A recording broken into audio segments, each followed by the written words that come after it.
नमस्कार साथियों, मेरा नाम मुकुल कौशिक है और मैं आपके YouTube चैनल एम्स एजुकेशन सफर में आपका हार्दिक स्वागत करता हूं। मैं आशा करता हूं कि आप सभी लोग अपने अच्छे होंगे और आप अच्छे से अपनी तैयारी कर रहे होंगे। आज के अपना जो YouTube चैनल है, हम उस पे अपनी यूपीएसआई मैथ्स की क्लास जो स्टार्ट करने जा रहे हैं, मतलब स्पेशली मैथ की क्लास जो कि यूपीएसआई एग्जाम के पॉइंट ऑफ व्यू से काफ़ी हेल्पफुल रहेगी आप लोगों के लिए। और मैं मानता हूँ कि इस क्लास को करने के बाद आपको काफ़ी रिलैक्स महसूस होगा मैथमेटिक्स को लेकर के कि हम मैथमेटिक्स में थोड़ा एक अच्छा स्कोर कर सकते हैं। और जो क्लास है आज की ओवरऑल जो क्लास है उसमें जो क्वेश्चन को जो डिजाइन किए गए हैं वो सारे क्वेश्चन इस प्रकार से लिए गए हैं कि आपके जो प्रीवियस ईयर पेपरों में जो पूछे गए हैं यूपीएसआई के उनको भी मैंने लिया हुआ है और उसी पे बेस्ड जो कॉन्सेप्ट हैं उनको आपको सारे कॉन्सेप्ट को समझाते उस क्लास को हम आगे लेते हुए चलेंगे। तो आज की क्लास में हम कौन कौन से टॉपिक कवर करेंगे उस टॉपिकों की हम एक बार डिस्कस कर लेते हैं। जैसे कि हमारे पास जो आज के टॉपिक है वो पहला हम जो अपने पास इकाई का अंक है उसके बारे में डिस्कस करेंगे कि कौन कौन से इकाई के अंक पे बेस्ड कैसे कैसे क्वेश्चंस आते हैं हमारे पास इकाई अंक पर आधारित। सेकंड जो कॉन्सेप्ट हमारा रहेगा, मतलब जो टॉपिक हमें पढ़ना है वो पढ़ना है गुणनखंड पर आधारित। गुणनखंड पे आधारित कैसे कैसे क्वेश्चन प्रीवियस ईयर पेपर में या प्रीवियस ईयर क्लासेस में मतलब प्रीवियस ईयर पेपर में पूछे गए हैं उनके बारे में डिस्कस करेंगे। थर्ड ऑफ पॉइंट जो हम पढ़ेंगे वो पढ़ेंगे शून्यों पर आधारित प्रश्न, मतलब जो क्वेश्चन आते हैं कि उसमें किसी भी संख्या को देख करके आपसे पूछा जाता है कि आपकी अनुगामी शून्यों की संख्या क्या होगी, इसको सॉल्व करने पर उसके बारे में डिस्कस करेंगे। और लास्ट आपका एक शेषफल पर आधारित प्रश्न, क्योंकि शेषफल पर आधारित प्रश्न काफी तरीके की वैरायटी के होते हैं, लेकिन आपके पेपर आज जो इसमें हम पढ़ेंगे वो केवल एक छोटा सा एक कॉन्सेप्ट पढ़ेंगे इस पे बेस्ड जो क्वेश्चन है, बाकी के इसके जो अन्य कॉन्सेप्ट पर बेस्ड जो क्वेश्चन है उनको हम नेक्स्ट लेक्चर में डिस्कस करेंगे। तो बिना देरी के हम आज का जो टॉपिक है हमारे पास पहला इकाई अंक पर आधारित प्रश्न, ठीक है। सबसे पहले हमें ये जानना होगा कि इकाई अंक क्या होता है, ठीक है ना। क्योंकि इकाई अंक पे बेस्ड क्वेश्चन तो आपने समझ लिया कि क्या होता है आपके लिए, पर लेकिन इकाई के अंक पे बेस्ड जो क्वेश्चन है वो कैसे आती हैं। मतलब सबसे पहले हमें जो करना है वो करना है इकाई का अंक, यानी जिसको हम इंग्लिश में बोलते हैं यूनिट डिजिट, ठीक है। देखिए कोई भी नंबर, जैसे कि हम छोटी क्लासेस में थे तो हमने दो सिस्टमों के बारे में पढ़ा था, एक पढ़ा था इंडियन सिस्टम के बारे में और एक पढ़ा था हमने इंटरनेशनल सिस्टम के बारे में। अब देखो इंडियन सिस्टम के बारे में हम जो इकाई का अंक है, चाहे वो इंडियन सिस्टम की बात करें चाहे वो इंटरनेशनल की, दोनों में समान ही रहता है, उसमें कुछ अलग परिवर्तन नहीं है। जो क्रम जो बदलता है पढ़ने का वो हमारे पास हजार के बाद, सॉरी मैं आपसे कहूँगा हजार के बाद थोड़ा सा चेंज होना स्टार्ट हो जाता है, ठीक है। अब इकाई के अंक में जैसे कि कोई भी एक नंबर है, जैसे कि मान लीजिए 4 3 2 5 6 7, अब हमारे पास ये नंबर है तो हमें ये पता है कि इस नंबर को जब भी हम रीडिंग करने का जो हमारा तरीका होता है, इसको नंबर को पढ़ने का जो तरीका होता है हमारे पास वो होता है फिर से स्टार्ट करना। जैसे हम पढ़ते हैं इकाई, दहाई, सैकड़ा, फिर हम कॉमा लगाते हैं 1000 10,000 और ये लाख। तो ये जो अंक है, ये जो इसे हम क्या बोलते हैं इकाई का अंक बोलते हैं, इसे हम क्या बोलते हैं इकाई का अंक बोलते हैं। तो अब हमारे पास जो क्वेश्चन दिए गए हैं उन क्वेश्चनों को हमें एक्सप्रेशन में दे सकता है, हमें पावर्स में दे सकता है, हमें किसी तरीके से पूछ सकता है। और कैसे कैसे क्वेश्चन पूछता है उसके बारे में मैंने अभी आपको डिस्कस करेंगे। तो हमें बताना है कि ये जो नंबर है अगर ये आया है इसको सॉल्व करने पर तो ये कैसे आया है उसके बारे में बताना है, और आया है तो कितना आया है, तो इसे हम बोलते हैं क्या इकाई का अंक, ठीक है। मतलब कोई भी एक नंबर उसका जो अंतिम अंक है, जो उसका अंतिम अंक है उसको हम बोलते हैं इकाई का अंक। क्या बोलते हैं इकाई का अंक, ठीक है। तो अब इकाई का अंक कैसे आता है निकल के उसके बारे में हमें जानना है। चलिए अब हम आगे बढ़ते हैं इसमें। जैसे ये पहला क्वेश्चन आपका यूपीएसआई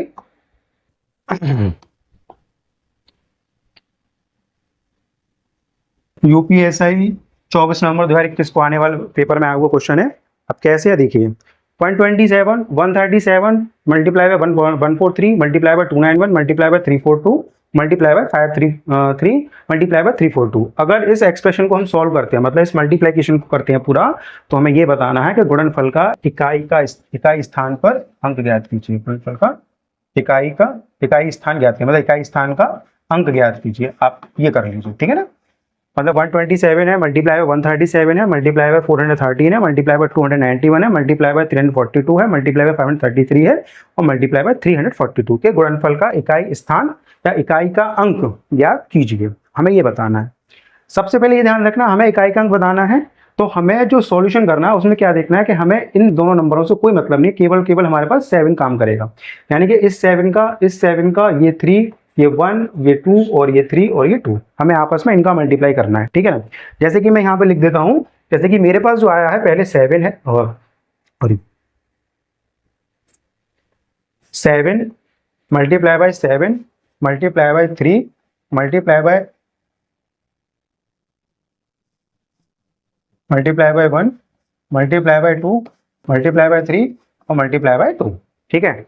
मेरा केवल क्वेश्चन ये है, मुझे बाकी के डिजिट्स, बाकी के मुझे डिजिट्स को नहीं देखना, मुझे केवल मेरे पास क्वेश्चन ये है, मुझे इसी को सॉल्व करने पे मेरे पास मेरा इकाई का अंक आ जाएगा। अब क्या करना है, 2 3 जा 6 यानी 6 है मेरे पास, 6 2 जा 12 यानी कितना है 12। तो 1 से मुझे कोई मतलब नहीं है, केवल 2 काम करेगा। 2 1 जा 2 आ गया मेरे पास, फिर ये 2 3 जा 6 7 6 जा 42, 4 से मुझे कोई मतलब नहीं है, मेरा ये 2 है वो 2 जाएगा इसमें, यानी कि कितना होगा 40। तो मेरा इकाई का अंक कितना आ रहा है 14, सॉरी इकाई का अंक कितना, इकाई का अंक क्या आएगा मेरे पास 4। तो मेरा जो आंसर होगा वो कितना हो जाएगा 4। यानी कि जो मेरा क्वेश्चन है इसमें 1, ये जो क्वेश्चन है इसका जो सॉल्यूशन करेंगे हमारे पास, तो हमारे पास जो इसका आंसर आएगा वो आएगा कितना 4 आएगा, ठीक है। मुझे लगता है कि आपको समझ में आ गया हो। करना क्या है, हमें करना कुछ नहीं है, अगर जो चाहे तो मैं रिपीट भी कर सकता हूँ इस चीज को कि 127 है हमारे पास, 137 है, 413 है, 291 है, 342 है, 533 है, 342 है, ठीक है। मुझे ये बताना है कि अगर इनका गुणनफल क्या है तो इकाई का अंक क्या होगा। तो मैंने ये बताया कि मुझे पूरे नंबर से कोई मतलब नहीं है, इकाई का अंक मुझे फाइंड आउट करना है, तो मुझे सिर्फ और सिर्फ इसका इकाई के अंक की ही वैल्यू चाहिए। तो हमने क्या करा, 7 को लिखा मैंने वहां पर, फिर हमने 7 को लिखा, फिर हमने 3 को लिखा, फिर हमने 1 को लिखा, फिर हमने 2 को लिखा, फिर हमने 3 को लिखा, फिर हमने 2 को लिखा, ठीक है। तो 2 3 तो ये आ गया अपने पास। जब मल्टीप्लाई किया हमने पास, तो 2 3 या 6, 6 का मल्टीप्लाई 2 से किया तो 12 आया, 2 का मल्टीप्लाई 1 से किया तो 2 आया, 2 का मल्टीप्लाई किया 3 से तो 6 आया, 6 का मल्टीप्लाई किया तो 42 आया। तो 42 में मुझे 4 से कोई लेना देना नहीं है, क्योंकि मुझे इकाई का अंक बताना, तो इकाई का अंक यहाँ पे कितना आया 2 आया। तो 2 का मल्टीप्लाई अगर मैंने 7 से किया तो मेरे पास आंसर कितना आया 14 आया। तो 14 का जो इकाई का अंक है वो कितना मेरे पास 4 है, तो मेरा इसका आंसर क्या हो जाएगा 4 हो जाएगा। कितना हो जाएगा 4। मेरे ख्याल से आपको समझ में आ गया होगा। तो अब नेक्स्ट क्वेश्चन देख लेते हैं, जो कि वो भी यूपीएससी के एग्जाम में पूछा गया था, सॉरी कांस्टेबल एग्जाम में पूछा गया था अपने पास। गुणनफल 6812 multiply by 3528 multiply by 3179 multiply 4324 में एक यहाँ कुछ नहीं है। 6812 multiply by 3528 multiply by 3179 multiply by 4324 इनका आपस में। तो बस क्या करना है हमें,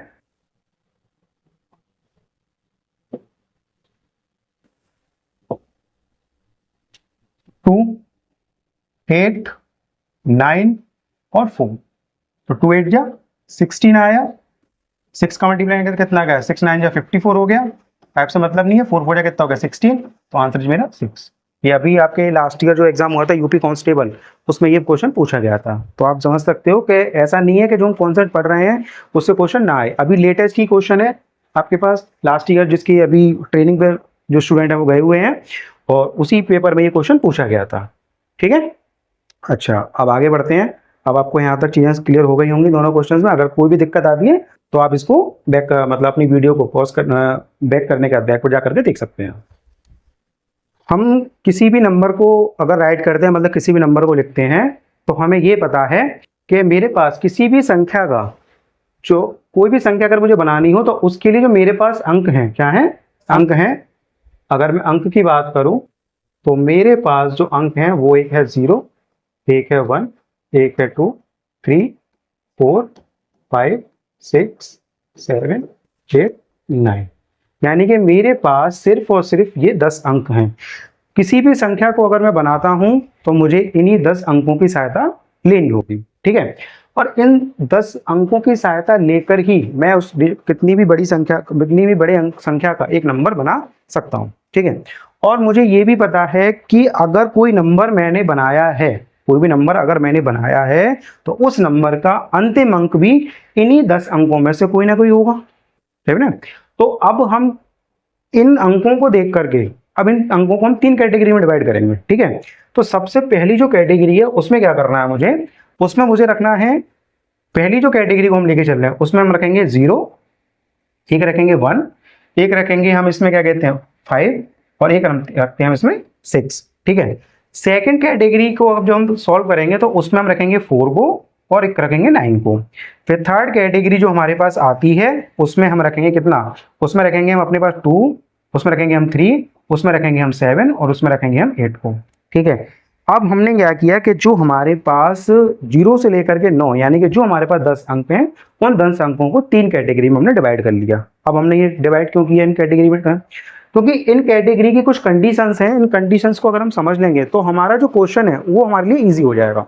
ठीक है, देखिए सबसे पहली बात बताऊं, पहली कैटेगरी की बात करते हैं, यानी कि फर्स्ट कैटेगरी की हम बात करते हैं। अगर किसी भी संख्या का अंतिम अंक 0, 1, 5, 6, अगर किसी भी संख्या का अंतिम अंक 0, 1, 5, 6 है और उसकी पावर कुछ भी हो तो उसके इकाई के अंक में कोई परिवर्तन नहीं होता। बात आई समझ में? मैंने क्या कहा, जैसे कि मैंने समझाने का मेरा पर्पस ये है, जैसे कि मान लीजिए कोई नंबर है, जैसे कि मैंने मान लीजिए 2015 है, अगर इसकी मैंने पावर कुछ भी लिखी, मान लीजिए 1996 है। ठीक है, जब मैं इसका एक्सपेंशन करूंगा, क्या करूंगा, इसका एक्सपेंशन यानी कि इसको खोलूंगा, तो मेरे पास इसका अंतिम अंक कितना है? 5। कितना है? 5। तो जब मैं इसको सॉल्व करूंगा, अपने पास इसको सॉल्व करूंगा, तो मेरे पास जो इसका इकाई का अंक जो आएगा, मतलब जो यूनिट प्लेस जो वैल्यू आएगी, यूनिट प्लेस की जो डिजिट आएगी मेरे पास, वो भी क्या रहेगी? मेरे पास इसकी 5 ही रहेगी, चाहे इसकी पावर कुछ भी हो। मुझे पावर को देखना ही नहीं, मुझे केवल उस नंबर को देखना है, नंबर के अंतिम अंक को देखना है। और अंतिम अंक अगर मेरे पास 0, 1, 5, 6 इन चारों में से मुझे कोई भी एक मिल जाए, 0, 1, 5, 6, तो मुझे पता है कि मेरा जो यूनिट प्लेस की वैल्यू है वो मेरे पास कितनी रहेगी? 5 ही रहेगी। ठीक है, सेम ही रहेगी। ठीक, जैसे कि अगर 1 को ले लीजिए अपने पास, मान लीजिए अपने पास कोई नंबर है, जैसे कि मान लीजिए 301 है और उसकी पावर मैंने मान लीजिए 2004 लिख दी। अब मुझे क्या देखना है? अंतिम अंक देखना है, एक क्या देखना है? अंतिम अंक एक देखना है। तो इसकी जो आंसर है इसका जो आएगा, यूनिट प्लेस जो डिजिट आएगी, मतलब यूनिट प्लेस जो डिजिट होगी वो भी क्या हो जाएगी? वो हो जाएगी मेरे पास 1। क्या हो जाएगी? 1 हो जाएगी। ठीक है, एक सेकंड।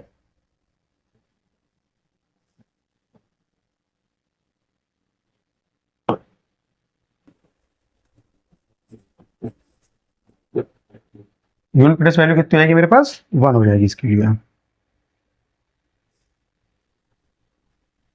ठीक है, तो ये ध्यान रखिएगा अपने पास कि किसी भी संख्या का अंतिम अंक अगर 0, 1, 5, 6 है, तो उस संख्या का जो वो संख्या है जो हमारे पास, उस संख्या का अंतिम अंक हमेशा वही नंबर रहता है। ठीक है, मैं इसको थोड़ा सा रफ करूंगा यहाँ पर। ठीक है, तो कहने का मतलब मेरा ये है कि मैं यहाँ लिख देता हूं, अगर सॉरी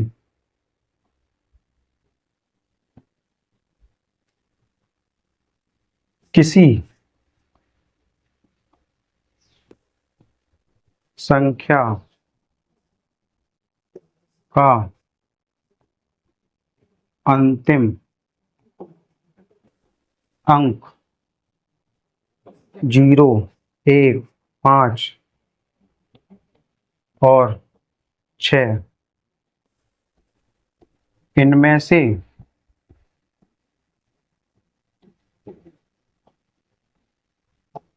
कोई है,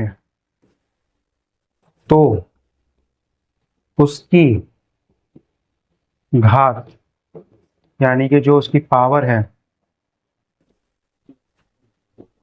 कुछ भी हो, अंतिम अंक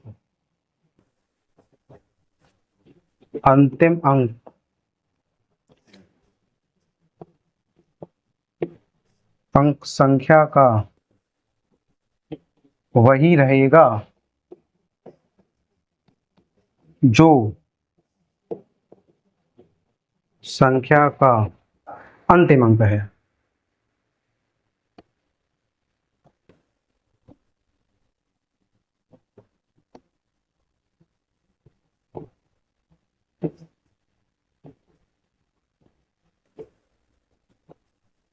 ठीक है, तो आप ये ध्यान रखिए, इसको नोट कर लीजिएगा कि किसी संख्या का अंतिम अंक अगर 0, 1, 5 और 6 इनमें से कोई है, तो उसकी घात यानी पावर कुछ भी हो, तो अंतिम अंक संख्या का वही रहेगा जो संख्या में दिया गया, जो वही रहेगा जो संख्या का अंतिम अंक है। ठीक है, मतलब 0, 1, 5 है, सभी के लिए कंडीशन वैलिड होगी।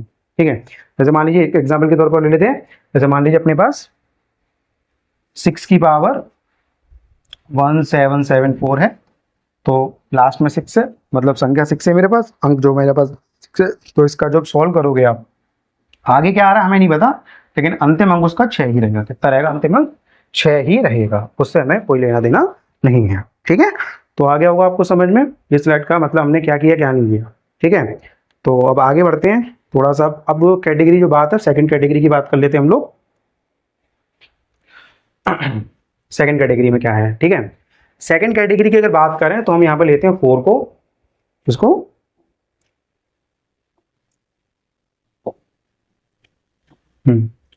सेकंड टाइप जो हमारे पास है वो हमें लेना है क्या? 4 और 9। ठीक है, 4 और 9 में क्या करना है हमें? ठीक है, 4 की पावर अगर 1 करते तो आंसर हमारे पास आएगा 4। 4 की पावर 2 अगर हम करते हैं तो आंसर कितना आएगा हमारे पास? 16 आएगा। कितना आएगा? 16 आएगा।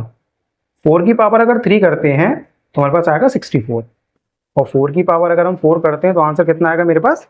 256 आएगा। ठीक है, ये आएगा मेरे पास। अच्छा, अब 9 की बात करें तो 9 की पावर अगर बात करें तो 9 की पावर होता है 9, और 9 की पावर 2 अगर होता है हमारे पास तो आंसर कितना आता है? 81। 9 की पावर अगर 3 करें तो हमारे पास आएगा कितना? 729, और 9 की अगर पावर 4 करें तो हमारे पास कितना आएगा? 6561।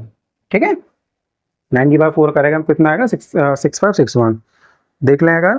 ठीक है, अब अगर हम देखें तो एक पैटर्न इसमें फॉलो हो रहा है हमारे पास। क्या पैटर्न फॉलो हो रहा है उसे देखते हैं कि जब पावर ऑड है 4 की तो आंसर क्या रहा है?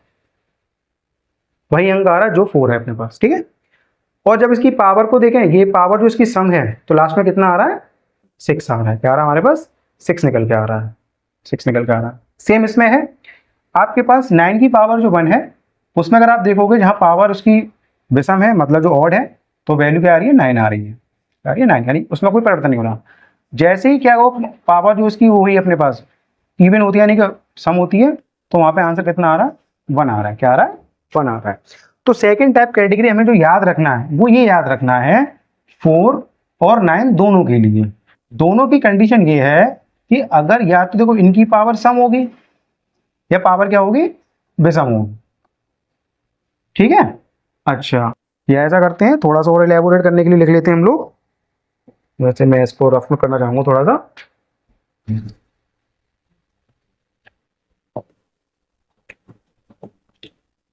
कि 4 की पावर भी हमें क्या देखनी है? सम देखनी है और विषम देखनी है। 9 की पावर में भी हमें क्या देखना है? सम देखना है और विषम देखना है। अगर सम है तो आंसर 6 आएगा, विषम है तो वही डिजिट रहेगा। सम है तो आंसर 1 आएगा और विषम है तो डिजिट करेगी 1। और अब पावर इतना तो आप देख लोगे किसी भी पावर को देख करके कि नंबर हमारे पास सम दिया गया है कि विषम दिया गया है। ठीक है ना, और सम और विषम देख करके आपको केवल ऐसे याद रखो कि 1 जो है क्या है हमारे पास? एक विषम संख्या है, तो जो 4 और 9 है तो वो नंबर सेम ही रहेगा। और अगर हमारे पास हमें ये देखना है कि हमारे पास अगर सम जो संख्या है वो एक हमारे पास सम संख्या है, तो आपको ध्यान है 4 की पावर 2 से याद रखो। तो 4 की पावर 2 कितना होता है? 16, तो आपका 6 हो जाएगा। और 9 की पावर 2 कितना होता है? 81, तो आपका 1 आंसर हो जाएगा। ठीक है, ये रहता है हमारे पास। तो आपको ये कंडीशंस याद रखनी है। जैसे अब एक एग्जाम्पल के तौर पर हम कुछ क्वेश्चंस कर लेते हैं। जैसे कि मान लीजिए हमारे पास क्वेश्चन है 1994 और इसकी पावर हमारा जो 1994 ही है। तो मुझे ये बताना है कि निम्नलिखित संख्या को सॉल्व करने पर मतलब इसकी घात मतलब इस संख्या को सॉल्व करने पर घात क्या सॉल्व करने पर हमारे पास इकाई का अंक क्या होगा। ठीक है, अब मैंने क्या देखना है? मुझे अंतिम अंक मेरा कितना है? 4 है। और पावर कितनी है? कैसी मेरे पास? एक सम संख्या है। और सम संख्या के लिए मेरा कहने का क्या मतलब है? जैसे मैंने कहा सम संख्या देखने तो कितना होगा? 4 की पावर 2 से याद रखो तो कितना होगा? 16, तो कितना आ जाएगा? 6। तो इसका यूनिट इसका इकाई का अंक क्या हो जाएगा? 6। यानी कि इसको अगर मैं सॉल्व करता हूं तो मेरे पास जो यूनिट प्लेस जो डिजिट आएगी यानी कि इकाई का अंक जो आएगा वो कितना हो जाएगा? 6 हो जाएगा। कितना हो जाएगा? 6 हो जाएगा। दूसरा क्वेश्चन कर लेते हैं। जैसे मान लीजिए हमारे पास 729 की पावर हमारे पास है 6561। ठीक है, अब मुझे ये बताना है कि 729 की पावर 6561 को अगर मैं सॉल्व करता हूं तो मेरे पास इकाई का अंक क्या होगा। तो मैंने संख्या में देखा कि मेरे पास अंक क्या है? 9। फिर मैंने देखा पावर कैसी मेरे पास? सम है या विषम? तो मुझे दिख रहा है कि पावर मेरी कैसी है? विषम है। अगर मेरी पावर विषम है तो मुझे क्या करना है? 9 की पावर 1 याद करना है, ध्यान करना है मुझे। तो 9 की पावर कितना होगा? 9। तो आंसर क्या रहेगा? 9। इसका आंसर कितना आ जाएगा? 9 आ जाएगा। समझ में आ गया होगा? समझ जो चीज़ें मैं बता रहा हूँ आपको धीरे करके, और थोड़ा सा जब आप प्रैक्टिस करेंगे तो धीरे करके आपको चीज़ें समझ में आना स्टार्ट हो जाएंगी। अब एक और क्वेश्चन ले लेते हैं। जैसे कि मान लीजिए 4 की पावर, जैसे 64 की पावर हमने ले लिया 200 तो 2008 ले लिया। अब मुझे ये बताना है, ऐसा कीजिए पावर फिर से हमारे पास क्या कहते हैं इवन हो जाएगी ये, तो हम क्या करते हैं इसको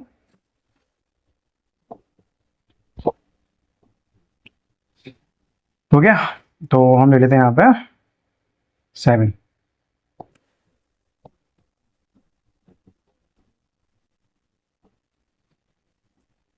पावर कैसी है इसकी, नंबर मुझे अंतिम अंक मेरे पास 4 है, क्या है 4 है, और पावर कैसी है इसकी मेरे पास 7 है, क्या है 7 है लास्ट में, तो यानी कि ये एक नंबर मेरे पास विषम हो जाएगा। और विषम अंक अगर इस प्रकार का हो, विषम अगर घात हो और मेरे पास जो बे आधार है उसमें अगर मेरे पास 4 है, तो मेरे पास जो इकाई का अंक होगा वो कितना हो जाएगा, वो नंबर मेरे में कोई परिवर्तन नहीं होगा, वो मेरे पास आंसर 4 हो जाएगा।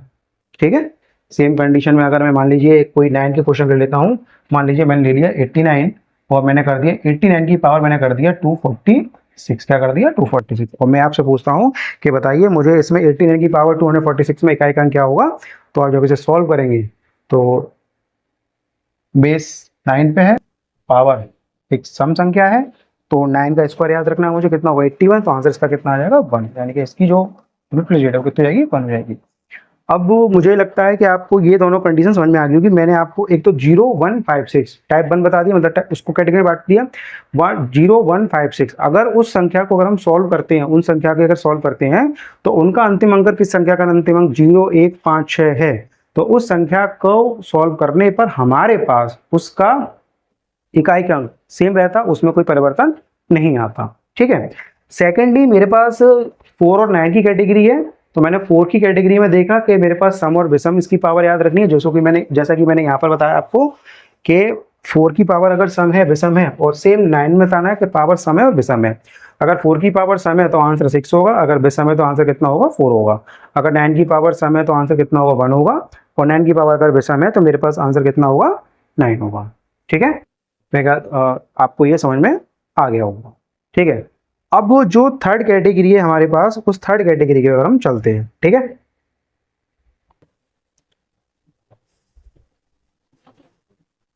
थर्ड कैटेगरी है, थर्ड कैटेगरी मेरे पास जो आती है उसको हम यहाँ समझ लेते हैं। थर्ड कैटेगरी हमारे पास है, जो थर्ड टाइप है वो है हमारे लिए 2378 की।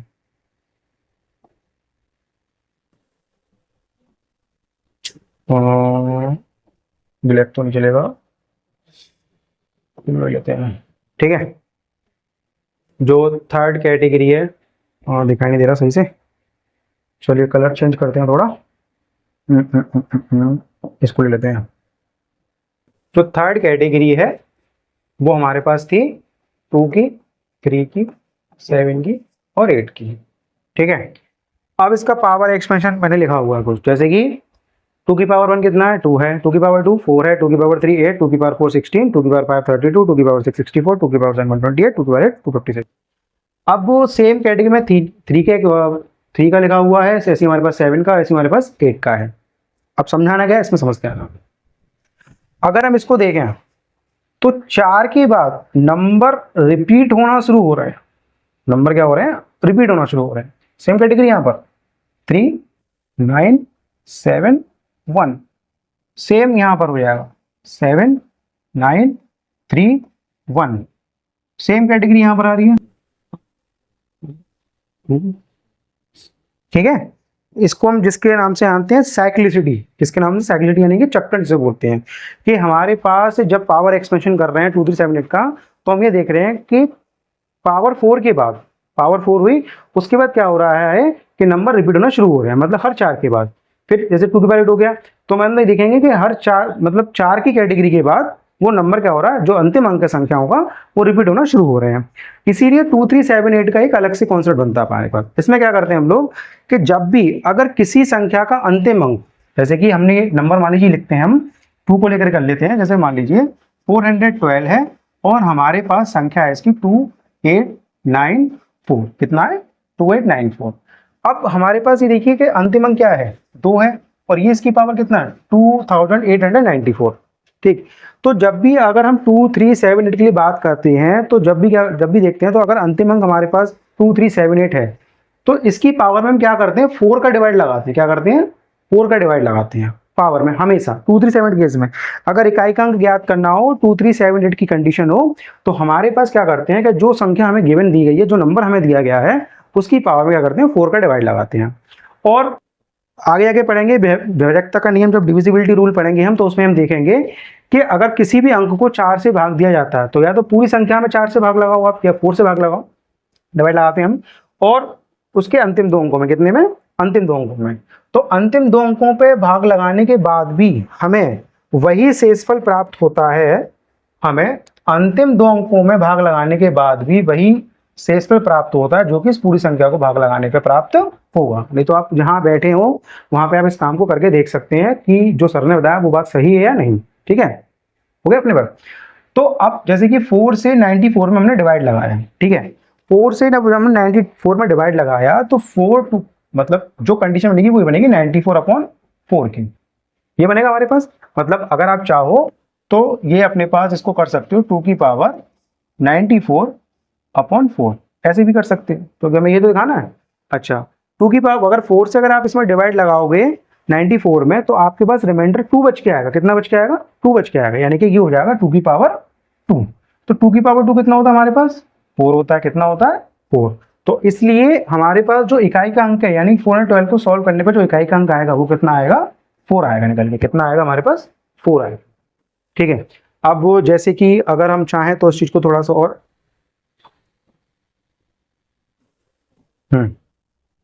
73 है, और 73 की पावर हमने ले लिया 289। क्या ले लिया? 289। अब मुझे ये बताना है कि अगर निम्नलिखित संख्या को अगर मैं सॉल्व करता हूं तो मेरे पास इकाई का अंक क्या होगा। तो मुझे ये पता है कि 2378, अगर 2 है, 3 है, 7 है, 8 है, अगर चारों में से कोई भी एक कंडीशन बनती है तो मुझे ये करना है कि इसकी पावर में 4 का भाग लगाना है।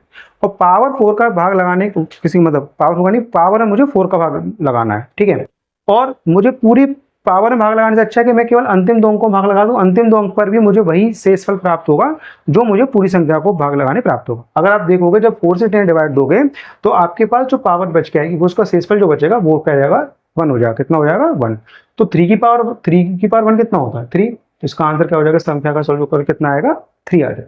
ठीक है, ऐसे अगर मान लीजिए हम 7 के लिए ले लेते हैं। मान लीजिए हमारे पास जो क्वेश्चन है वो ये है 97 की पावर 5 1 और 519। ठीक है, 519।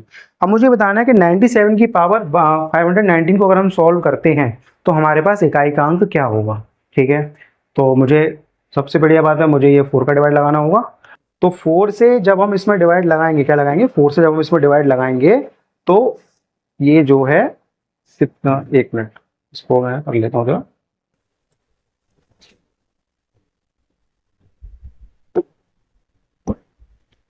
97 की पावर 590 और 19 है, और हमें इसमें 4 से डिवाइड लगाना है। ठीक है, तो 19 में जब 4 से आप डिवाइड लगाएंगे, इसका कॉल करेंगे 90 से 4 में, तो आपको पता है आपका जो रिमाइंडर है वो कितना आएगा? 3 आएगा, और जो रिमाइंडर है वो इसकी पावर में आएगा। कितना हो गया? 3 कितना करो? 343। इसका शेषफल जो इसका यूनिट प्लस डेट है वो कितनी हो जाएगी हमारे पास? 3 हो जाएगी। यानी कि जो इसका इकाई अंक है, मतलब इसको जो सॉल्व करने पे मेरे पास जो इकाई का अंक आएगा वो कितना आएगा? 3 आएगा। ठीक है, ऐसे हम एक को केस देख लेते हैं। जैसे कि मान लीजिए हमारे पास 28 है, और 28 की पावर में ले लेता हूँ 2984। ठीक है, 2984। और मुझे ये बताना है कि अगर 28 की पावर 2984 है तो इसको जब सॉल्व किया जाए तो हमारे पास इकाई का अंक क्या होगा? क्या होगा मतलब इसका अगर सॉल्व करते हैं तो मुझे ये बताना है इकाई अंक क्या होगा। इकाई अंक क्या होगा? क्लियर है? इकाई अंक क्या होगा? ठीक है, अब मुझे ये पता है कि मुझे अगर ये निकालना है तो 28 की जो पावर 2984 है, मुझे इसमें 4 से डिवाइड लगाना होगा। क्या लगाना होगा? 4 से डिवाइड लगाना होगा। यानी कि मुझे 84 में डिवाइड लगाना है। क्या लगाना है? 84 में डिवाइड लगाना है 4 से। ठीक, तो जब हमने 4 से 80 में डिवाइड लगाएंगे तो आप देखेंगे कि जैसे कि यहाँ दिखाया था मैं आपको, 4 से अगर आपने 84 में डिवाइड लगाया, 4 2 8 कंप्लीट हो गया, 4 1 4 कंप्लीट हो गया, यानी रिमाइंडर कितना आ गया? 0। रिमाइंडर क्या आया? 0। अब रिमाइंडर 0 है, यानी कि 8 की पावर 0, ठीक है। और हमें ये पता है कि 8 की पावर 0 का आंसर कितना होता है, मतलब किसी की पावर 0 तो आंसर कितना आता है हमारे पास, 1 आता है। क्या आता है, 1। पर लेकिन ये यहाँ पर गलत है। आपका किसी की भी पावर 0 हो तो उसका आंसर हमेशा 1 होता है। किसी की पावर 0 हो तो हम जब मैथ पढ़ के आए थे उसमें ये बताया गया था कि अगर किसी की पावर 0 होती है तो उसका वैल्यू कितनी होती है, 1 होती है। लेकिन वो जो चीज़ है वो केवल आपको नेग्लेक्ट करनी है इकाई के अंक ज्ञात करने में। जब भी आप इकाई का अंक ज्ञात करें और उस कंडीशन में अगर क्या कहते हैं शेषफल आपके पास 0 बचता है, तो उस कंडीशन में आपको क्या करना है कि, क्योंकि आप जब सॉल्व करेंगे, जैसे कि अगर आप देखें, अगर मैं आपको वो चार्ट दिखाऊं दोबारा से, तो जैसे ये है, अगर वन बचता है मेरे पास, अगर मेरे पास 1 बचता है, मतलब शेषफल अगर रिमाइंडर मेरे पास 1 आता है, तो मेरे पास उसके लिए हर किसी के लिए कोई ना कोई एक रिप्लाई है। तो देखिए 8 की पावर 1 तो मेरे पास 8 हो जाता, 8 की पावर 2 64, 8 की पावर 3 तो 2 हो जाता। अब 4 की कंडीशन कहाँ जाएगी। तो ये ध्यान रखना कि जब भी अगर हमारे पास इकाई का अंक ज्ञात कर रहे हो और इकाई का अंक ज्ञात करने के दौरान, इकाई का अंक ज्ञात करने के दौरान अगर मेरे पास शेषफल 0 बच के आता है, क्या आता है, शेषफल 0, तो जो शेषफल बचेगा वही पावर में जाएगा। तो जो शेषफल मेरे पास बच के आएगा उसे मुझे क्या करना है, मुझे उसे यहाँ पर क्या मानना है, 0 ना मान करके क्या करना है, 4 करना है। उसे क्या करना है, मुझे 4 करना है। चला गया, ठीक है। यानी कि जो क्वेश्चन था मेरे पास वो ये था, 28 की पावर था 1984 और 4 को मुझे 4 से डिवाइड लगाना था, तो मतलब जो 8 की पावर कितना आया था निकल के मेरे पास, 0 आया था। क्या आया था, 0 आया था। अब मुझे 8 की पावर 0 क्या मानना है यहाँ पर, इसको मुझे करना है 8 की पावर 4 करना है।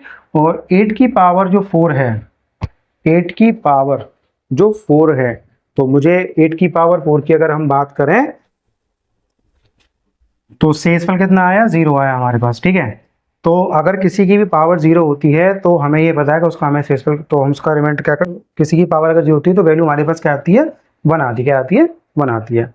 लेकिन बस ये चीज यहाँ थोड़ा गलत है, यहाँ थोड़ा गलत है। बस आपको वैसे ये बात बिल्कुल सही है कि अगर किसी की भी पावर अगर 0 हो तो हमारे पास आंसर उसका कितना आता है, कोई भी अगर नंबर है हमारे पास उसकी अगर पावर 0 है तो उसकी वैल्यू हमेशा 1 होती है। लेकिन आप क्या करेंगे, जब इकाई का अंक ज्ञात करेंगे तो इकाई के अंक में जो अगर आपके पास शेषफल 0 आता है, क्या आता है, शेषफल जब आपके पास 0 आता है, यानी कि जो आपके पास शेषफल है वो 0 आता है, तो उस 0 को अब 0 ना मान के क्या मानेंगे, 4 मानेंगे। क्या मानेंगे, 4 मानेंगे। क्योंकि देखिए अगर शेषफल 1 बचता, 2 बचता, 3 बचता तो आपके पास डायरेक्ट आंसर है। लेकिन अब क्या है कि आप 4 से डिवाइड लगा रहे हैं और जब 4 है तो 4 की वजह से 4 से डिवाइड लगाना तो शेषफल 0 आना है। तो फिर जो पावर 4 वाली कंडीशन है, यानी कि जो 8 की पावर, जैसे कि मैं बताऊंगा 8 की पावर 8 आपका 1 जो 8 हो गया, 8 की पावर 2 आपने 16 ले दी, रख लिया।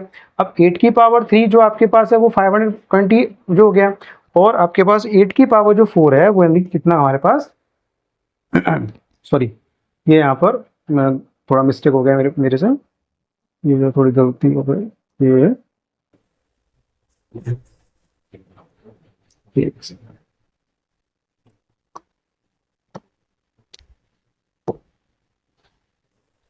8 की पावर 1 8, 8 की पावर 2 64, 8 की पावर 3 यानी 512 और 8 की पावर 4 यानी कि 4096, ठीक है। अब अगर शेषफल पावर मतलब शेषफल अगर 1 बचता तो मेरे पास इसका आंसर जो यूनिट प्लेस था वो 8 था, अगर 2 आता तो 4 था, 3 आता तो 2 था। लेकिन जब मैं, अब मेरे पास जो ये 4 है, इस 4 में अगर मैं 4 से डिवाइड लगाऊंगा तो शेषफल तो 0 आना है ना, कितना आना है, 0 आना है। तो जब शेषफल 0 आ रहा है तो यहाँ पर से जो 0 आया शेषफल 0 को, तो आपको क्या मानना है, 8 की 0 जो 8 की 0 उसको क्या मानना है, 8 की पावर 4 मानना। और 8 की पावर 4 जो हमारे पास 4096 है, तो इसका जो इकाई का अंक होगा, क्या होगा, इकाई अंक जो होगा इसका, तो कितना हो जाएगा मेरे पास, 6 हो जाएगा। कितना हो जाएगा, 6 हो जाएगा, ठीक है। तो मैंने जो आपको बताया उसमें 3 कंडीशंस आपके पास हो चुकी हैं अपने पास, कि एक मैंने आपको बता दी 0 जो कंडीशन है वो बताइए आपको, हाँ लिख लेते हैं, पहली कंडीशन जो मैंने आपको बताई वो बताई 0 की, 1 की, 5 की और 6 की, ठीक है। दूसरी जो कंडीशन मैंने आपको बताई वो आपको बताई है 4 की और 9 की। अब तीसरी जो कंडीशन आपको जो मैंने दी है आपके लिए, सॉरी,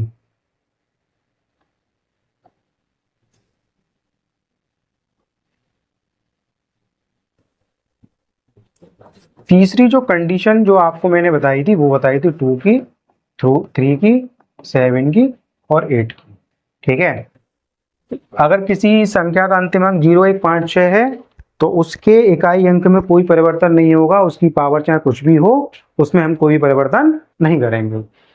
4 और 9 में मैंने आपको बताया कि हमें एक तो इसकी पावर को सम देखना है और पावर क्या देखना है, विषम देखना है। अगर पावर सम है तो नंबर पावर अगर सम है तो 4 की सम के लिए आएगा 6 और 9 की सम पावर के लिए आएगा हमारे पास कितना, 1 आएगा।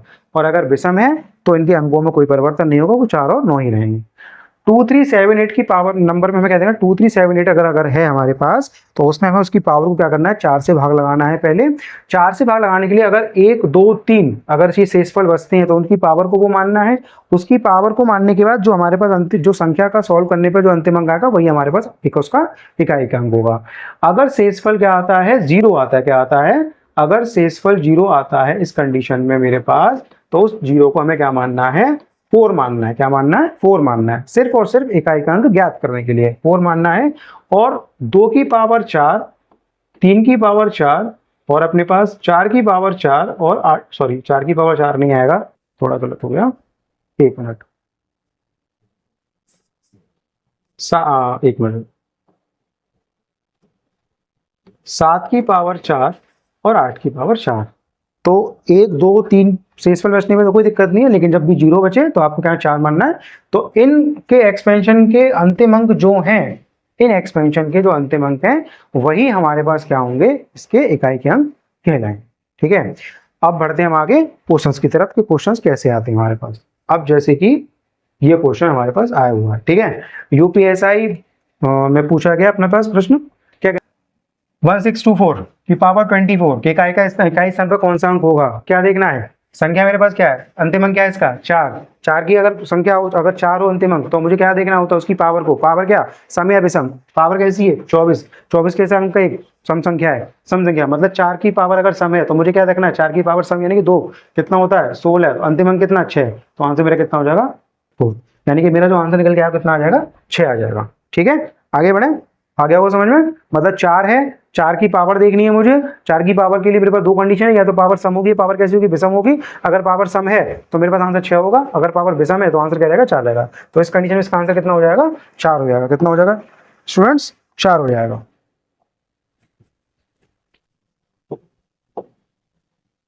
संख्या 12,687 की पावर 155 यानी कि 12,687 की पावर 155 के इकाई स्थान पर कौन सा अंक होगा, ठीक है। अंतिम अंक क्या है मेरे पास 7 है, तो मैंने बताया था 2, 3, 7, 8 यानी कि 2, 3, 7, 8 है, तो उसकी पावर में क्या करते हैं 4 का भाग लगाते हैं। 4 का भाग अगर इसमें लगाएंगे तो कितना लास्ट में 55 है, 55 में अगर 4 का भाग लगेगा तो मेरे पास 52 यानी कि जो 52 है वो उसके आसपास कंप्लीटली डिविजिबल है, तो उसकी जो पावर आएगी कितनी आएगी 3, यानी कि मेरे पास जो आंसर आएगा 7 की पावर 3। तो 7 की पावर 3 को जब सॉल्व करेंगे तो कितना आता है आंसर इसका 343, इकाई अंक क्या है इसका 3, तो इसका आंसर कितना हो जाएगा 3, यानी कि इसका ऑप्शन कितना होगा। देखो ये भी क्वेश्चन आया हुआ है, ऐसा नहीं है कि जो मैंने आपको कॉन्सेप्ट बताया कि पूछे नहीं जा रहे या कि कुछ अलग है, वो सब इस पे बेस्ड क्वेश्चन है अपने पास, ठीक है, सब पूछे आ रहे हैं पेपरों में। आगे ठीक है, ये देखो सीएचएस में पूछा गया क्वेश्चन, अच्छा क्वेश्चन हो सकता है कि आपके साथ पेपरों में सर पूछ ले जाए। क्या है, व्यंजक 159 की पावर 159 की पावर 144, एक सेकंड, 159 की पावर 144, 114 की पावर 123, 110 की पावर कितना 510 और 213 की पावर कितना है 25 है कि इकाई स्थान पर अंक कौन सा होगा, ठीक है। अब देखो हमारे पास 9 भी है, 4 भी है, 0 भी है और 3 भी है, यानी कि जो मैंने अभी आपको बताया था पूरा समराइज होकर आ चुका क्वेश्चन, ठीक है। लास्ट में कितना है 9, यानी कि मुझे पता है कि 9 के लिए मेरे पास क्या है कि पावर देखनी है सम या विषम, क्या देखनी है पावर सम या विषम। पावर कैसी है इसकी सम, अगर पावर सम है तो इसका आंसर कितना आएगा 1, यानी कि यहाँ से निकल के आया 1 प्लस पावर कितनी है 4, 4 के लिए क्या देखना होता है सम या विषम, और ये कितना है मेरे पास पावर कैसी है विषम, तो आंसर कितना आएगा 4, तो यानी कि 1 + 4 प्लस 0, 0 की सॉरी यहाँ पर तो हमारे पास माइनस आएगा, 1 मिनट ये जो है माइनस करना है मुझे, यानी कि माइनस, ठीक है, 110 की पावर 510। तो मैंने बताया था अगर 0156, अगर 4 अंक हमारे पास 0 1 5 में से कोई भी एक अंक होता है तो संख्या का अंतिम अंक वही होगा जो कि संख्या दिखा, इसका आंसर कितना आ जाएगा 0। अच्छा 213, तो 2378 के लिए एक ही कंडीशन हमारे पास कि इसकी जो पावर है उसमें क्या लगाना है, हमें 4 का भाग लगाना है, और 4 का भाग लगाया तो मुझे पता है कि 24 पूरा गया, तो 3 की पावर से कितना जगह 1, 3 की पावर 1, तो इसका आंसर कितना आ जाएगा 3 + 3, यानी कि ये कितना आ गया 5 आ गया, और ये +3, आंसर कितना 8। तो मेरे पास इसका आंसर कितना आ जाएगा 8, यानी कि पांचवा व्यंजक जो मैंने सॉल्व किया तो मेरे पास 5, इसका आ जाएगा आंसर 8। यानी कि देखो मेरे पास 9 और 4 जो मैंने बताया था आपको, जो पहला टाइप बताया था वो कंडीशन भी फॉलो हो गई यहाँ पर, जो मैंने तीसरा टाइप बताया था वो कंडीशन भी फॉलो हो गई यहाँ पर, और यहाँ पर जो सेकंड टाइप में मैंने बताया था आपको वो भी दोनों कंडीशन फॉलो हो गई। ठीक है, तो ऐसा नहीं है कि सिंपल क्वेश्चन केवल एक सिंपल लैंग्वेज में पूछा जाए, हो सकता है कि थोड़ा सा डिफिकल्ट करके पूछा जाए, तो डिफिकल्टी करके आपको उसने ये पूछ लिया है तो आपका आंसर क्या आ जाएगा, ये निकल के आ जाएगा। ठीक है, आगे बढ़ते हैं आप। अगला क्वेश्चन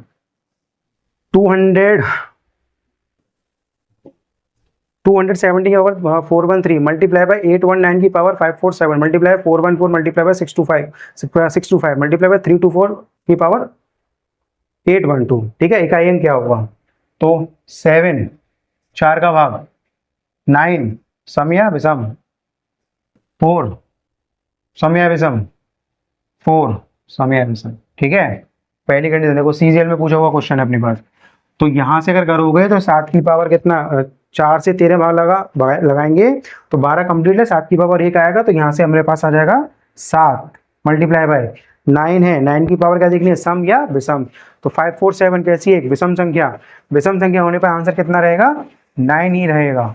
ठीक है, 4 की पावर कितना 625 कैसी पावर है विषम, तो आंसर कितना रहेगा 4 ही रहेगा। अच्छा फिर हमारे पास है 4 उसकी बार कितनी है, तो आंसर कितना आ जाएगा मेरे पास 6 आ जाएगा। ठीक है, अब 6 आ चुका है मेरे पास, यानी कि थोड़ा सा इसको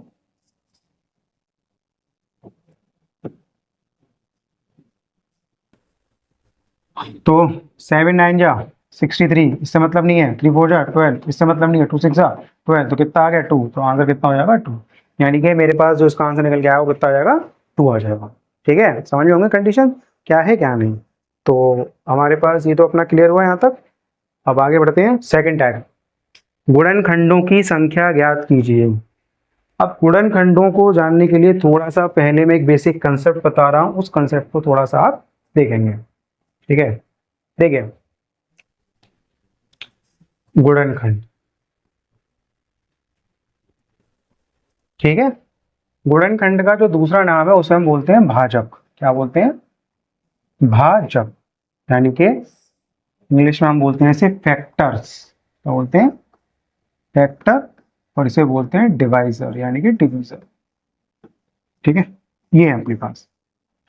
अब फैक्टर और डिवीजर क्या होते हैं पहले उसके बारे में जानते हैं। देखो अगर हमसे कोई बोलता है कि मुझे आप 6 के फैक्टर बताइए, क्या बताइए 6 के फैक्टर यानी कि उसके भाजक बताइए। भाजक का मतलब होता है कि मुझे वो सभी संख्याएं ऐसे बतानी होंगी जो जिससे कि 6 में भाग देने पर शेषफल क्या है 0 आए, क्या है शेषफल 0 आए। जैसे कि इसमें 1 से भाग डिवाइड कंप्लीट चला जाएगा, 2 चला जाएगा, 3 चला जाएगा और 4 चला जाएगा। ठीक है, यानी कि अगर मैं उस गुणनखंड या भाजक की बात करता हूं तो मेरे पास 6 के जो भाजक और गुणनखंड है ऐसे हैं, मतलब 1 2 3 4। अगर मैं इन संख्याओं से यानी इन अंकों से अगर 4 में 6 में भाग लगाता हूं तो मेरे पास शेषफल कितना आएगा 0 आएगा। क्या आएगा, शेषफल 0 आएगा। ठीक है, उसी प्रकार से अगर मान लीजिए मैंने ये बताया कि मुझे 5 के गुणनखंड वो 5 के भाजक बताइए, क्या बताइए 5 के भाजक, तो कितना आएगा, एक तो 1 आएगा और क्या आएगा 5 आएगा, क्या आएगा 5 आएगा। ठीक है, भाजक समझ में आ गई कहानी पूरी। अपने पास क्या है, जैसे मान लीजिए मैं 9 लेता हूं कि 9 के भाजक मेरे पास क्या क्या है, तो मेरे पास 1 है 3 है और 9 है, मतलब ये 1 3 9 से अगर 9 में डिवाइड लगाता हूं तो मेरे पास शेषफल क्या आएगा 0 आएगा, मतलब ये इसको कंप्लीटली डिवाइड कर देंगे। जैसे कि मान लीजिए अगर मैं आपसे कहता हूं कि 12 के भाजक बताइए, क्या है ये 12 के भाजक, तो कितना आएगा 1 से जा सकता है, 2 से जा सकता है, 3 से जा सकता है, 4 से जा सकता है, 6 से जा सकता है और 12 से। तो 12 के जो मेरे पास भाजक यानी कि जो उसके भाजक यानी कि जो उसके भाजक है गुणनखंड है वो मेरे पास 1 2 3 4 6 12 है, यानी कि ये वो संख्याएं हैं कि अगर मैंने इसमें 12 भाग लगाया तो मेरे पास इसमें शेषफल क्या आएगा 0 आएगा। ठीक है, इसे हम कहते हैं गुणनखंड या भाजक। क्या कहते हैं? गुणनखंड या भाजक। तो ये तो नंबर क्या था, हमारे पास छोटे छोटे नंबर थे जिनके हम आराम से निकाल सकते हैं। अब जैसे कि जो क्वेश्चन है उसमें थोड़ा सा नंबर डिफिकल्ट दिया था। अब जैसे कि हमें बताना है अब इसके कुल गुणनखंड, अगर हम देखें 6 के तो 1 2 3 4 4 भाजक है, कितने हैं इसके? 4 गुणनखंड है। अगर 9 के देखें तो हमारे पास 3 गुणनखंड है, और 12 के देखें तो हमारे पास 1 2 3 4 5 6 गुणनखंड है, और 5 के देखें तो हमारे पास एक और कितना है? 5 है। क्या है? 1 और 5 है। ठीक है। अगर इसके कॉन्सेप्ट को देखें तो थोड़ा सा कॉन्सेप्ट इसका जो है काफ़ी लेंदी हो जाएगा, और वो हमारे इतना काम का भी, आपके इतना काम का भी है नहीं। और अगर आप कभी चाहेंगे कि इसको सर हमें कॉन्सेप्ट डिटेल में समझना है, तो इसके लिए क्या है कि पूरे गुणनखंड में अभी जो मैंने यूपीएसआई के आपके जो एग्जाम पेपर जो देखे उसमें केवल एक ही कॉन्सेप्ट के क्वेश्चन पूछे गए हैं। लेकिन इस कॉन्सेप्ट पे अन्य प्रतियोगिता परीक्षाओं में जैसे अगर हम बात करें, जैसे कि आपका जो है रेलवे की बात कर रहे हैं, आपके एसएससी की बात कर रहे हैं, तो उसमें काफ़ी अच्छे तरीके से इसमें क्वेश्चन पूछे गए। मतलब गुणनखंडों का योगफल क्या होगा, जो हमारे पास सम गुणनखंड है उनका योगफल क्या होगा, विषम गुणनखंडों का योगफल क्या होगा, जो गुणनखंड है उनका योगफल क्या होगा, तो उसमें ऐसी कितनी संख्याएं जिनमें 3 से विभाजित हैं, इन तक प्रकार के क्वेश्चनों को पूछा जाता है। तो वो काफ़ी वास्ट कॉन्सेप्ट है। अगर आप चाहेंगे तो मैं उसको एक अलग से उसका एक लेक्चर आपको प्रोवाइड करा दूंगा, तो उस लेक्चर को प्रोवाइड करा दिया जाएगा आपको, जिससे कि आपको उसको पूरी डिटेल में समझ में आ जाएगा। अभी केवल आपको ये ध्यान रखना है, क्या करना है कि जब भी गुणनखंड और भाजक की अगर हमें बात करता है, क्या करता है? गुणनखंड और भाजक की अगर हमें बात करता है, जैसे मान लीजिए 6, तो कभी भी अगर हमें क्या पूछा गया हो, तो जैसे कि अगर मान लीजिए हमने एक नया नंबर लेते हैं 60, है ना? 60, अगर मैं कहता हूं कि 60 के भाजक यानी गुणनखंड बताइए, तो अभी हम जब सॉल्व करते हैं, देखिए वो 1 से चला जाएगा, इसमें डिवाइड 2 से चला जाएगा, 3 से चला जाएगा, 4 से चला जाएगा, 5 से चला जाएगा, 6 से चला जाएगा, 8 9 10 10 से चला जाएगा, 12 चला जाएगा, 15 चला जाएगा, 20 से चला जाएगा, 30 से डिवाइड चला जाएगा, और 60। ठीक है, 1 2 3 4 5 6 7। ठीक है, तो ये 60 के फैक्टर हुए हमारे पास। ठीक, अब क्वेश्चन तो हमें ये पूछेगा नहीं, हमसे ये पूछता है जैसे कि 60 है, कुल गुणनखंडों की संख्या। जो क्वेश्चन है वो ये पूछा जाता है आपसे पेपरों में कि कुल गुणन खंडों की संख्या ज्ञात कीजिए। ठीक है, कुल गुणनखंडों की संख्या ज्ञात कीजिए। अब कुल गुणनखंड निकालने के लिए जो नंबर हमारे पास गिवन है उसको हम ऐसे लिख के देखेंगे नहीं, जल्दी करना होगा हमें। तो करना क्या होता है, जब भी हमसे कुल गुणनखंडों की बात करता है तो हम क्या करते हैं कि जो नंबर दिया गया है हमें, जो संख्या हमें दी गई है, उसके हम निकालते हैं अभाज्य गुणनखंड। क्या निकालते हैं? अभाज्य गुणनखंड। अब अभाज्य गुणनखंड क्या होता है, जैसे कि बताऊं, ये गुणनखंड है 6 के। अगर मैं ये कहता हूं कि मुझे 6 के अभाज्य गुणनखंड बताइए, क्या बताइए? अभाज्य गुणनखंड। तो अभाज्य गुणनखंड का मतलब है मेरे पास कि जो नंबर है, जैसे ये 2 और 3, कि इस 6 को मुझे ऐसे ब्रेक करना है, अभाज्य ब्रेकों अभाज्य संख्याओं में तोड़ना है, तो उनको गुणनफल मेरे पास क्या आ जाए, दी गई संख्या आ जाए। ठीक है, तो 6 के अभाज्य गुणनखंड क्या आ जाएंगे? 2 × 3, और 5 की क्या, 5 का तो 5 ही रहेगा। अगर मैं 9 की बात करता हूं तो ये 3 की पावर स्क्वायर हो जाएगा, और 12 की बात करता हूं तो ये मेरे पास 2 की पावर 2 मल्टीप्लाई बाय 3 की पावर 1, ये 5 की 1, ये 1 और ये 1। ठीक है, पावर में आ जाएगा मेरे पास। क्लियर है? और अगर 60 की मैं बात करता हूं तो 60 के मेरे पास जो क्या कहते हैं अभाज्य गुणनखंड आएंगे मेरे पास, तो वो आएंगे 2 की पावर 2 मल्टीप्लाई बाय 3 की पावर 1 और 5 की पावर 1। ठीक है, ये आएगा मेरे पास 2 की पावर 2, 3 की पावर 1 और 5 की पावर 1, 60 का। ठीक है, समझ में आ रहा है ना? तो अब हमें इसका क्या करना है, कुल गुण संख्या बतानी है। तो जब भी कुल गुणनखंडों की संख्या हमसे पूछे और हमारे संख्या दी गई, तो उसको हमने लिखना क्या करना है, इनकी जो पावर्स हैं, इनकी जो पावर्स हैं, उन पावर्स में मुझे क्या करना है, एक एक 1 1 ऐड करना है। क्या करना है? 1 1 ऐड करना है। अब करना क्या है, देखो 2 की पावर कितना 2, तो ये करेंगे कुल गुणनखंड संख्या निकालने के लिए, मतलब इसी को हम निकाल रहे हैं। तो पहला कितना है 2, तो 2 + 1 मल्टीप्लाई 1 + 1 मल्टीप्लाई 1 + 1, बोल कितना हो गया 3 मल्टीप्लाई बाय, एक सेकंड,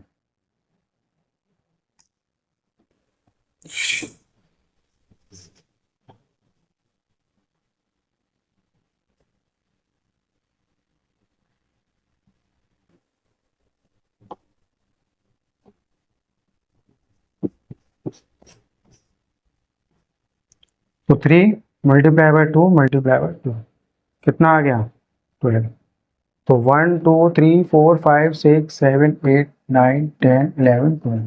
तो टोटल पॉइंट कितने हो गए मेरे पास 12। कितने हो गए 12 12 ही है हमारे पास। और अगर मुझे इसकी बतानी है 6 की तो पावर कितनी 1 1 है। अगर मैं इसकी बात करता हूँ तो 1 + 1 मल्टीप्लाई बाय 1 + 1 कितना हो गया 2 × 2 कितना आ गया 4। तो मेरे पास जो 6 के अभाज्य गुणनखंड जो 6 के मेरे पास कुल गुणनखंड है कितने हैं 4। कितने आ गए 1 2 3 4 4 आ गए। कॉन्सेप्ट हमें ये ध्यान रखना है कि अगर कोई नंबर हमारे पास है और उसके मुझसे पूछता है कि उसमें कुल गुणनखंडों की संख्या कितनी है, तो जब भी कोई संख्या दे करके मुझसे कुल गुणनखंडों की संख्या पूछी जाए तो उस स्थिति में मुझे क्या करना, उस स्थिति में मुझे दी गई संख्या के अभाज्य गुणनखंड निकालने हैं। क्या निकालने हैं अभाज्य गुणनखंड निकालने हैं। अभाज्य गुणनखंड करने पर जो उनकी पावर आती है क्या आती है उनकी जो घात आती है उनमें मुझे क्या करना है 1 1 ऐड करना है। 1 1 ऐड करने के बाद जो नंबर आ रहे हैं उन सभी नंबरों को आपस में मल्टीप्लाई करना है। मल्टीप्लाई करने के बाद जो मेरे पास आंसर जो आएगा वही मेरे पास कुल गुणनखंडों की संख्या हो जाएगा या कुल संख्या हो जाएगा। ठीक है, अब आ गया वो समझ में आपको कॉन्सेप्ट। चाहे तो इसका आप स्क्रीनशॉट ले लीजिए या इसको लिख के रख लीजिए अपने पास। ठीक है, हो गया होगा। अब आगे बढ़ते हैं। 1760 में गुणनखंडों की संख्या ज्ञात कीजिए। 1760 में गुणनखंडों की संख्या ज्ञात कीजिए। 1760 में गुणन संख्या ज्ञात कीजिए। ठीक है, थोड़ा पेन का कलर चेंज कर लेते हैं, रेड कर लेते हैं। ठीक है, 1760 में गुणनखंडों की संख्या ज्ञात कीजिए। क्या करना है 1760 के मुझे करने हैं अभाज्य गुणनखंड। क्या कर रहे हैं अभाज्य गुणनखंड। अभाज्य गुणनखंड निकालने के लिए जो आपने अपनी छोटी क्लासेस में सीखा था ना, ये ऐसे करके 1760 करते थे, फिर ऐसे करके टेल बनाई, 2 से डिवाइड लगाया, 2 8 जा 16, 2 8 जा 16 0, फिर लगाया 2 से 2 4 4 0, फिर लगाया 2 से 2 2 0, फिर लगाया 2 से 1 1 0, फिर लगाया 2 से अपने पास 55, और फिर लगाया जी हमने 5 से 11, और फिर ये लगाया हमने 11 से 1 टाइम। ठीक है, तो यानी कि हमारे पास जो आया एक तो आया 2 आया, कितनी बार टाइम है 1 2 3 4 5, 2 की पावर 5 आया, मल्टीप्लाई बाय 5 की पावर 1 और मल्टीप्लाई बाय 11 की पावर 1। ठीक है, ऐसे होगा। ये मैंने आपको बताया है, आप इस तरीके से, जैसे कि ये सॉल्यूशन है, आपको कैसे फैक्टर्स निकालना, मतलब कुछ बच्चों के दिमाग में ये होगा ना कि सर हम प्राइम फैक्टर कैसे निकाल पाते हैं इनके, तो हमने ये तरीका हमारे पास आता है इसको निकालने का, तो ये बेसिकली बता दिया। लेकिन हमें ये पेपर में यूज नहीं करना है ऐसे, ये तो केवल मैंने आपको समझाने के पर्पज से बताया कि हम इसको, इसके जो अभाज्य गुणनखंड है वो कैसे निकालते हैं।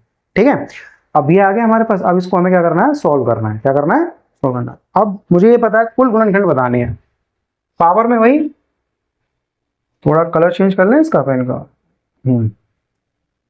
तो 5 + 1 मल्टीप्लाई बाय 1 + 1 मल्टीप्लाई बाय 1 + 1, यानी कि 6 मल्टीप्लाई बाय 2 मल्टीप्लाई बाय 2, तो कितना हो गया अपने पास 12 24। तो मेरे पास जो इसका आंसर है कितना हो गया 24। ठीक है, आया क्वेश्चन है अपने पास 21 में जो यूपीएससी का पेपर हुआ था। क्वेश्चन जितने भी आज की क्लास में क्वेश्चन है वो किसी न किसी एग्जाम में आए हुए हैं, और मोस्टली आज की क्लास के जो क्वेश्चन है वो अपने यूपीएससी से रिलेटेड है।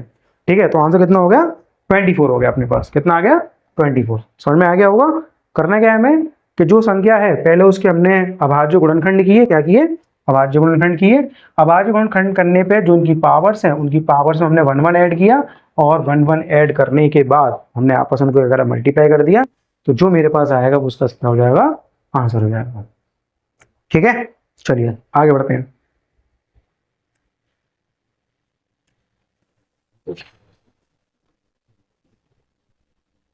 अच्छा, ये हमारे पास के 1610 के गुणनखंडों की संख्या ज्ञात कीजिए।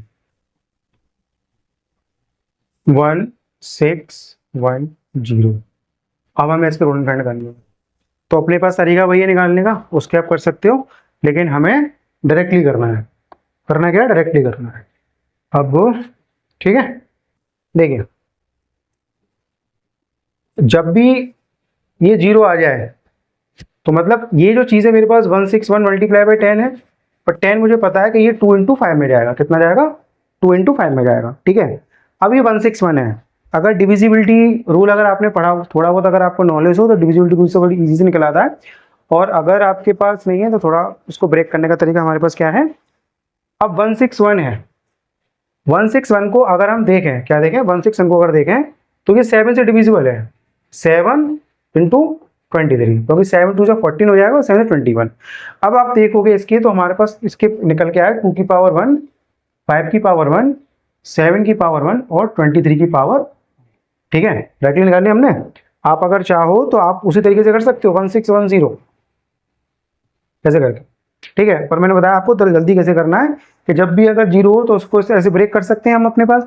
और मुझे ये पता है कि 10 का मतलब होगा 2 इंटू 5, और अगर 100 होता तो 2 की पावर 2 और 5 की पावर 2 आता। और 161 है तो मैंने उसको 7 में ब्रेक किया, तो 7 टू 14 और 2 बचा उसमें तो 21, तो 7 21, तो 7 23 2 हो गया। आपस में कुछ भी कॉमन नहीं है, तो मेरे पास सिंपल ही ये बन गया। अब मुझे क्या बताना है, कुल गुणनखंड।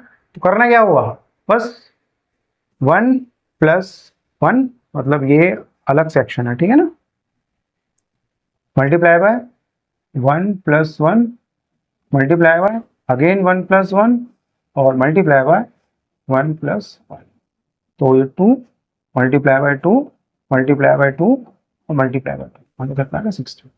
तो इसमें क्या है 1610 के गुणनखंडों को संख्या काट के हमें क्या करना है। तो अगर हम बात करें तो हमारे पास कुल गुणनखंडों की संख्या जो आएगी कितनी हो जाएगी, 16 हो जाएगी। कितनी हो जाएगी इसकी, 16। ठीक है, चलिए आगे बढ़ते हैं।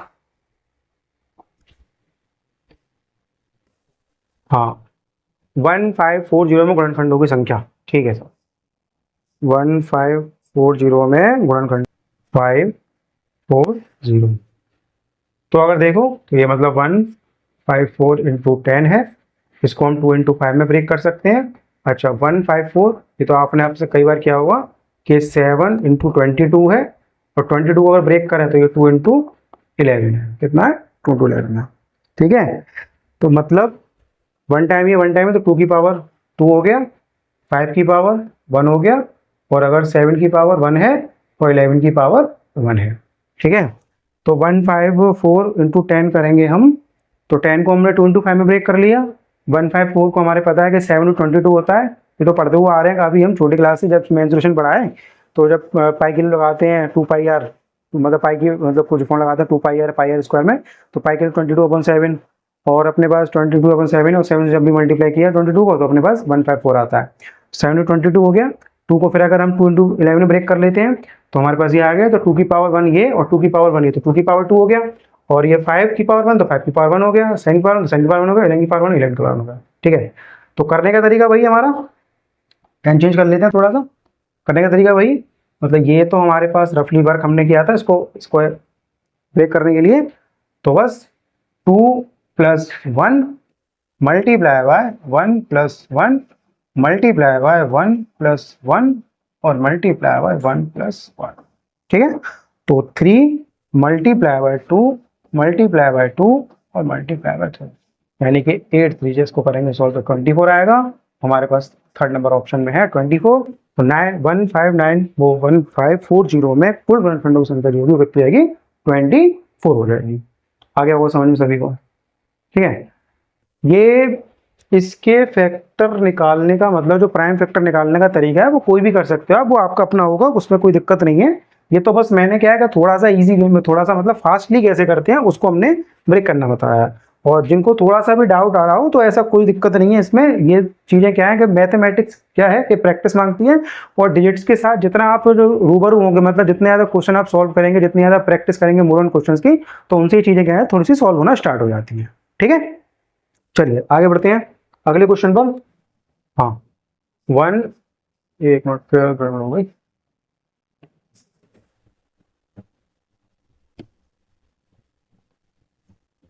1750।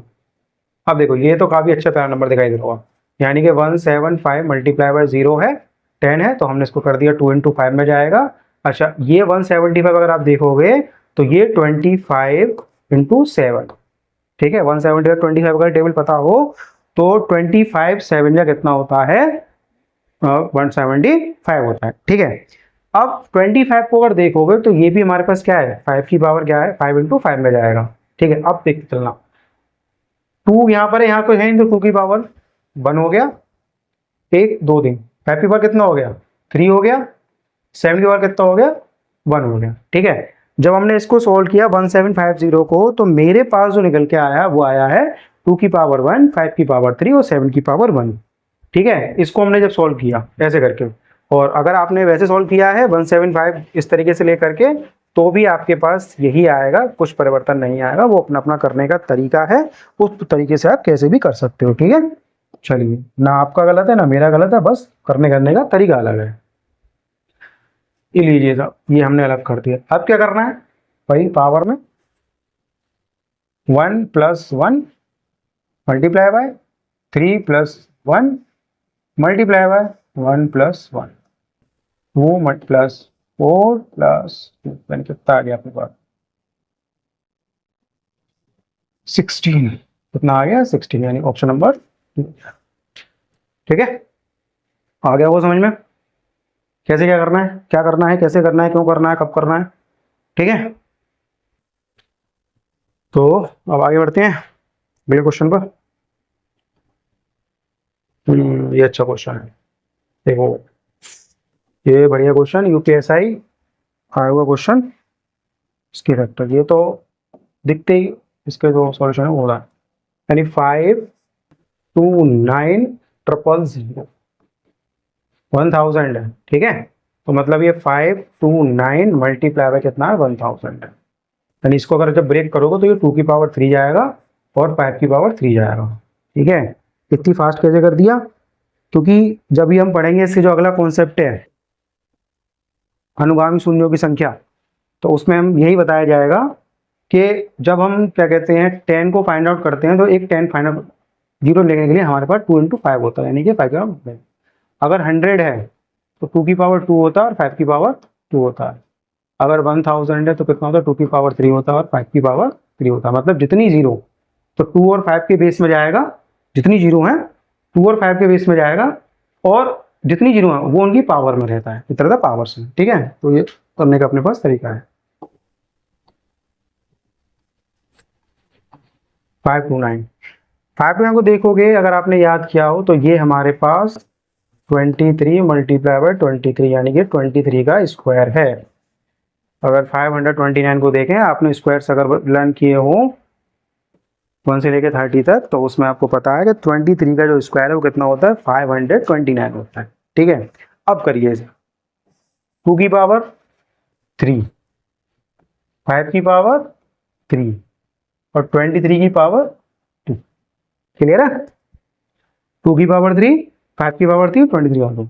अब करने का हमारे पास तरीका वही है, अब कुछ अलग नहीं करना, हमें जो समझाया था वही करना है। क्या करना है कि 3 + 1 करना है, मतलब पावर 1 ऐड करना है, फिर 3 + 1 करना है, हमें पावर 1 ऐड करना है, फिर 2 + 1 करना है, यानी कि 4 multiply by 4 multiply by 3।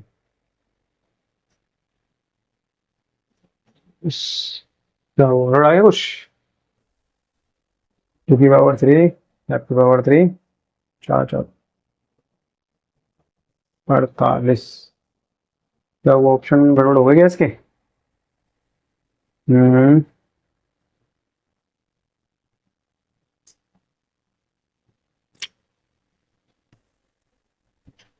Option गड़बड़ है क्या, हाँ कि कुछ गलती हुई हमसे। 529 है, तो इसको ये तो हमारे पास ठीक है यहाँ तक, तो सही किया, ये सही किया, ये सही किया है। 23 का स्क्वायर है, ठीक है ठीक है, 3 और 1 4, 3 और 1 4, 2 और 1 3, 4 तो 48।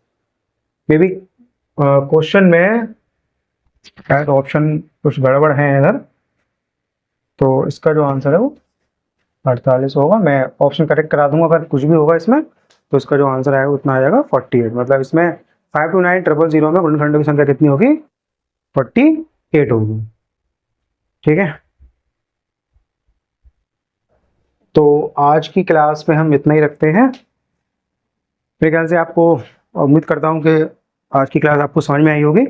थोड़ा सा बस ये जो गुणनखंड वाला जो कॉन्सेप्ट है वो मैंने डिटेल में ना दे करके आपको एक छोटा सा एक ओवरव्यू दिया था कि कैसे क्या करना होता है। आप केवल ये ध्यान रखिए कि जब भी कुल गुणनखंडों की संख्या पूछी जाती है तो हमें क्या करना है क्या नहीं करना है, ठीक है, वो मैंने आपको बता दिया।